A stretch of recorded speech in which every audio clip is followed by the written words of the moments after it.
The first time I started taking photos with any sort of artistic intent behind them was in about late 2011.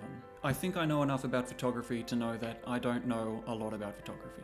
It is just such an endless subject. There is so much to learn and to master and know about. I don't think I could ever really give that information to someone and teach them. It's hard to get close to a subject, to get close to a person and take their photo. But I do try. I am fairly introverted. I'm trying to gain confidence in myself through my photography. There's a few things that go into my kit when I go out.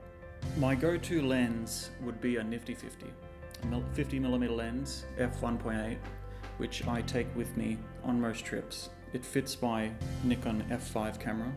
It's my favorite camera.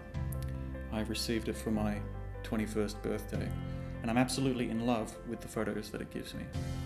Usually when I go out, I try and take more than one camera. I really love film, and taking both a film camera and a digital camera gives you a lot of flexibility with the work you can produce. The biggest fuel for my passion for photography is the adventure that comes with it.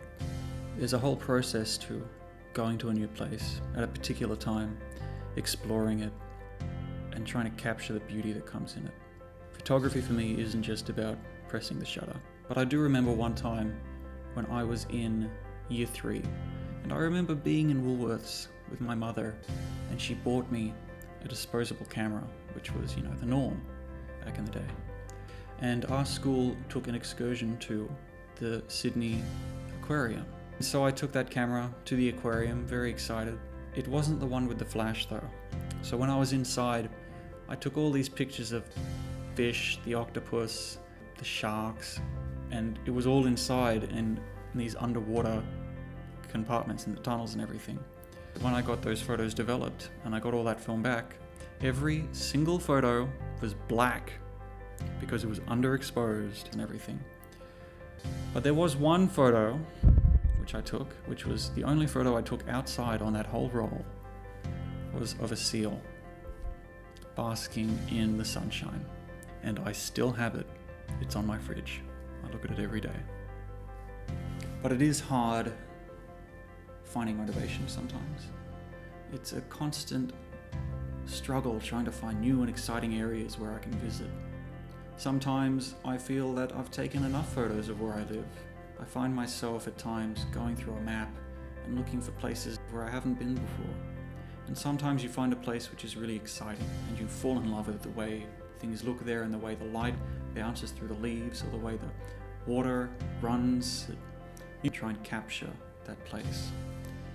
I go down to the beach in the morning, and that's hard to find someone to share that with.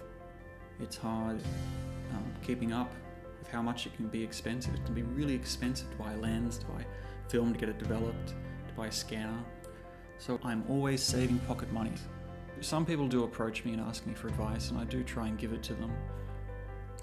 I'd tell anyone who's thinking about getting into photography to be curious, to want to learn more. There are so many different ways and so many different things which you can take photos of. So I'd say it's important to have that thirst, that drive to learn and to explore. It can take years before you start to think that your photos are any good, but you have to keep at it. That determination to take a photo, and even if it's bad, to want to take a photo which is good. You should always be striving for that.